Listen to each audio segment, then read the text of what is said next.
Hello मेरे प्यारे प्यारे दोस्तों, please subscribe my channel to make me happy. Kalu कौवा अपने जंगल का दूधिया था। वो दूध में ढेर सारा पानी मिलाकर बेचा करता। ये बात उसकी पत्नी को बिल्कुल भी पसंद नहीं थी। कालू कालू जी, दूध में पानी मिलाना मुझे बिल्कुल भी अच्छा नहीं लगता, तो प्लीज दूध में पानी ना मिलाया करें। आप ये पानी वाला दूध बेचना बंद कर दें। ओ गौरी, तू कैसी पत्नी है? तू नहीं चाहती कि मैं अमीर हो जाऊं? ऐसे भला दूध में पानी मिलाकर कौन अमीर होता है? ऐसे तो आपकी बस बेइज्जती होगी, बेइज्जती। अरे ओ गोरी, मेरा दिमाग मत खराब कर। जाओ जाकर भैंस का गोबर उठाओ और मुझे मेरा काम शांति से करने दो। ऐसे गोरी को डांटते हुए कालू कौवा दूध में 5 लीटर पानी मिला देता है और पक्षियों को देने के लिए चला जाता है। वो आखिर में चिड़िया के घर जाता है। कालू भैया, आज 1 किलो दूध मुझे ज़्यादा दे देना। आज मुझे अपने बच्चों के लिए खीर बनानी है। चिड़िया, अभी तो ज़्यादा दूध नहीं मिलेगा, लेकिन कल से मैं ज़्यादा दूध ले आया करूँगा। फिर जितनी चाहे मर्जी खीर बनाती रहना। फिर वो कालू कौवा चिड़िया को दूध देकर चला जाता है। अरे आ गए हो पानी वाला दूध बेचकर? ये ना हो अमीर होने के चक्कर में तुम गरीब ही हो जाओ। कालू कौवा बहुत थक जाता है। वो गोरी की बातों पर ध्यान ना देते हुए अपने घोंसले में लेट जाता है। अरे गोरी, मुझे सोने दो, कल फिर से मुझे दूध बेचने जाना है। और अगले दिन कालू कौवा फिर से 5 लीटर दूध में 10 लीटर पानी मिला देता है। शर्म करो कुछ शर्म। कालू जी, खालिस दूध की जगह आप तो खालिस पानी बेचते हो। ये पैसे तो हमें हजम भी नहीं होंगे। अरे गोरी मेरी जान, तुम इतना क्यों सोचती हो? ये लो पैसे, तुम तो बस नोट गिनती जाओ, नोट। नहीं कालू जी, ये उन पक्षियों की खून पसीने की कमाई है जो तुम पानी बेचकर ला रहे हो। मैं इन पैसों को हाथ भी नहीं लगाऊंगी। पैसे नहीं लेने तो ना सही। ऐसे कहकर कालू कौवा अपने पैसे एक संदूक में रख देता है और पानी वाला दूध लेकर चला जाता है। वो सबसे पहले कबूतर के घर पर जाता है। ये क्या कालू, दूध आजकल कुछ ज्यादा ही पतला है। क्या क्या मतलब है तुम्हारा? मैंने दूध में पानी मिलाया है। अगर तुम्हें ऐसा लगता है तो कल से दूध लेना बंद कर दो। ग्राहकों की कमी नहीं है मेरे पास। बेचारा कबूतर कालू की बातें सुनकर खामोश रह जाता है, क्योंकि वह जानता था कि जंगल में कोई दूसरा दूधिया नहीं है। अगर कालू ने भी दूध देना बंद कर दिया तो उसके बच्चे क्या पिएंगे? अरे कालू, आप तो नाराज ही हो गए। मेरे कहने का मतलब ये नहीं था। फिर क्या क्या मतलब था तुम्हारा? वो कुछ नहीं, तुम दूध दे दो, मैं चलता हूँ। वो कालू कौवा कबूतर को 2 लीटर दूध दे देता है और बाकी पक्षियों को भी दूध देने चला जाता है। वो कालू कौवा सब पक्षियों को पानी वाला दूध देता है। सभी पक्षी चुपचाप पानी वाला दूध रख लेते हैं, क्योंकि वो जानते थे जंगल में कालू के सिवा और कोई पक्षी दूध देने वाला नहीं है और कालू ही उस जंगल का लौता दूधिया था।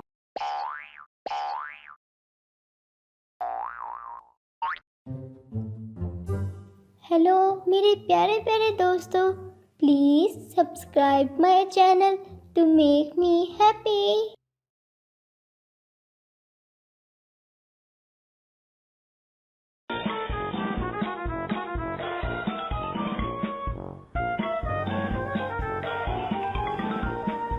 टूनी और जोनी की अभी नई नई शादी हुई थी। ये दोनों बहुत खुश थे। जोनी टूनी का बहुत ख्याल रखता था। जोनी जी, घर में खाने को कुछ नहीं है। अरे अरे टूनी, तुम फिक्र क्यों करती हो? मैं अभी बाहर जाता हूँ और दाना ढूंढ के लाता हूँ तुम्हारे लिए। जी ठीक है, पर क्या टूनी, बताओ। अब जल्दी आ जाइएगा, मुझे अकेले डर लगता है जोनी जी। अरे मेरी प्यारी टूनी, डरने की क्या बात है, लेकिन फिर भी मैं जल्दी आने की पूरी कोशिश करूँगा। पता नहीं है कि दाना करीब से मिलेगा या दूर से, बाहर जाके पता चलेगा ना। जी ठीक है जोनी जी, आप जाइए। फिर जोनी दाना लेने के लिए बाहर जाता है। वो इधर उधर दाना ढूंढता रहता है, उसे कहीं दाना नहीं मिलता। फिर आखिरकार उसे एक दरख्त के पास बहुत सारे गंदम के दाने मिले। वो बहुत खुश हो गया। अरे वाह, यहाँ पर तो गंदम के बहुत ज़्यादा दाने हैं, लेकिन इतने सारे दाने मैं कैसे लेकर जाऊँगा? अगर मैं एक एक दाना लेकर जाऊँगा तो फिर तो मैं बहुत थक जाऊँगा। ऐसा करता हूँ, टूनी से एक टोकरी लेकर आता हूँ, फिर उसमें एक बारी ले जाऊँगा। हाँ, ये ठीक है। फिर जोनी वापस घर जाता है टूनी से टोकरी लेने के लिए। अरे जोनी जी, आप वापस इतनी जल्दी आ गए। दाने कहाँ हैं? दिखाए दाने। टूनी, मैं अभी दाने तो नहीं लाया। मुझे बहुत सारा अनाज नजर आया है, लेकिन मैं बार बार लाकर बहुत थक जाऊंगा। मेरे लिए सारा लाना बहुत मुश्किल था, इसीलिए मैंने सोचा कि मैं पहले घर जाकर तुमसे एक टोकरी ले आता हूँ, फिर एक बार ही ले जाऊंगा। ऐसे मैं थकूंगा भी नहीं और बहुत सारा अनाज एक दफ़ा इकट्ठा हो जाएगा। हाँ जोनी जी, मेरे पास एक मजबूत टोकरी है, मैं वो लाती हूँ। वो टूटेगी भी नहीं और ज़्यादा सारा अनाज भी संभाल लेगी। ये क्या टूनी, जाओ जल्दी से टोकरी ले आओ, वहाँ पे अनाज भरा हुआ है, ये ना हो कोई और ले जाए। ये टूनी टोकरी लेने के लिए किचन में जाती है। ये ले जोनी जी, मजबूत तरीन टोकरी, इसमें ले आए आप। गंदम के दाने ज़्यादा सारे। शुक्रिया टूनी। फिर जोनी टोकरी लेकर दाने लेने जाता है। जब वो वापस दाने लेने जाता है तो वहाँ बहुत कम दाने पड़े थे। अरे, जब मैं पहले आया था तब तो बहुत ज़्यादा दाने पड़े थे, अब ये दाने इतने कम कैसे हो गए? हाँ, पास में ही दरख्त के पीछे छुप जाता हूँ, शायद पता चल जाए दाने कौन चुरा रहा है। जोनी एक पेड़ के पीछे छुप जाता है। कुछ देर तक जोनी तो वहाँ पेड़ के पीछे छुपा रहता है। फिर कुछ देर बाद जोनी ने काली कौवी को दाने चोरी करते हुए देखा। पहले तो वो बाहर गुस्से से आने लगा था, लेकिन फिर वही रुक गया। मुझे अभी बाहर नहीं जाना चाहिए, अब यहाँ छुप के ही देखना चाहिए कि असल मुजरिम कौन है। ये ना हो ये कभी पहली दफ़ा आई हो और मैं इसको डांट दूँ और असल मुजरिम कोई और हो। फिर जोनी वहाँ पर ही छुपा रहा। इसने देखा कि काली कौवी तो बार बार दाने लेने आ रही है। फिर वो गुस्से से बाहर आया। अरे ओ काली कौवी, ये मेरे दाने हैं, मैंने इन्हें सबसे पहले देखा था। फिर मैं टोकरी लेने गया था टूनी से, तुम मेरे दाने चोरी करने लग गई। अरे दोस्त, ये तुम्हारे दाने थे, मुझे तो नहीं पता था। मैं समझा था कि ये वैसे ही पड़े हैं, मुझे माफ़ कर दो। काली कौवी बेचारी जोनी को गुस्से में देखकर बहुत परेशान हो गई थी।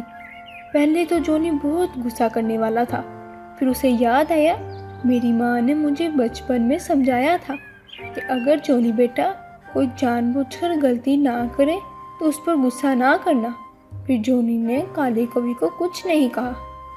काली कौवी जोनी के ऐसा रवैया देखकर बहुत खुश हुई थी। अरे दोस्त, तुमने तो मुझ पर ज़रा भी गुस्सा नहीं किया। मुझे तुम्हारा ये रवैया बहुत अच्छा लगा है कि आज से हम दोनों दोस्त बन सकते हैं। क्यों नहीं काली कौवी, आज से हम दोनों दोस्त हैं। दोस्त, अब मैं घर चलती हूँ, मुझे घर पर बहुत से काम हैं। ठीक है दोस्त, फिर मिलेंगे हम। फिर जोनी बाकी दाने टोकरी में डालकर अपने घर की तरफ चला जाता है। अरे जोनी जी, आपने इतनी देर कर दी, मैंने आपको कहा भी था जल्दी आइएगा, आपने मेरा ज़रा ख्याल नहीं किया।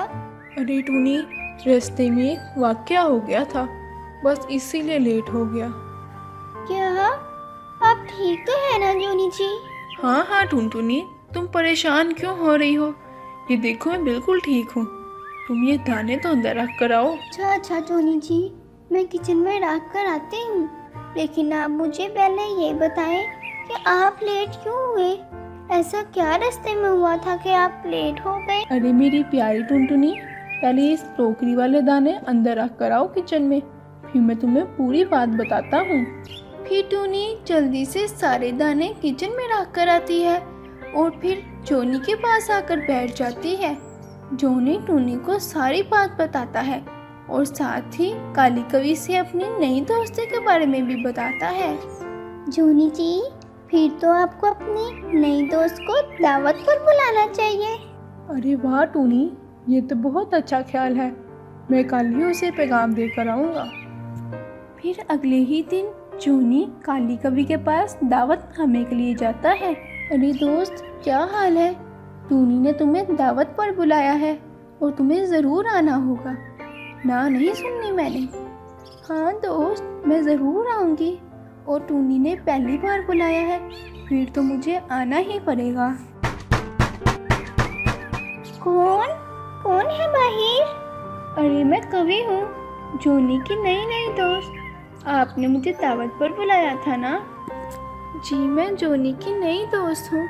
आपने मुझे दावत पर बुलाया, मुझे बहुत खुशी हुई। टूनी काली कवि की बहुत खिदमत करती है। प्यारी टूनी, मैं आपसे एक बात करना चाहती हूँ। जी जी, ज़रूर बताइए। प्यारी दोस्त टूनी, तुम बहुत किस्मत वाली हो। जोनी बहुत अच्छा है, उसने तुम्हें सारा वाक़या उस दिन वाला बताया होगा कि हम कैसे दोस्त बने। जी जी कवि बहन, इन्होंने मुझे बताया था। जोनी बहुत अच्छा है, वो हमेशा दूसरों के साथ बुरा नहीं करता। यकीनन उसकी माँ ने उसकी बहुत अच्छी तरबियत की होगी। टूनी काली कवि की बातें सुनकर बहुत खुश हो जाती है। अच्छा टूनी बहन, अब मैं चलती हूँ, मेरा घर पीछे से अकेला है। आपसे मिलकर मुझे बहुत खुशी हुई है।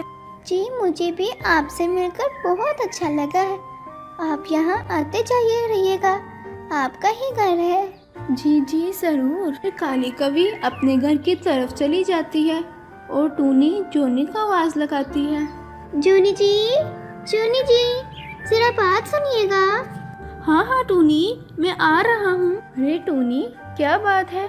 तुम बहुत खुश लग रही हो, कभी चली गई है? जी जोनी जी, अभी अभी गई है। वो मुझे आपसे एक बात करनी थी। मैं बहुत खुशकिस्मत हूँ कि मुझे आप मिले हैं, जिनकी तारीफ दूसरे पक्षी भी करते हैं। आपकी माँ ने आपकी बहुत अच्छी तरबियत की है। मैं भी अपने बच्चों को यही सिखाऊंगी और ऐसे ही तरबियत करूंगी। देखा दोस्तों, आपने इस कहानी में एक अच्छा इखलाक इंसान को बहुत से झगड़ों से बचा लेता है। अगर जोनी कवि से झगड़ा करता, गुस्से से उससे लड़ाई करता, तो लड़ाई बढ़ सकती थी। हमें भी सबसे अच्छे से पेश आना चाहिए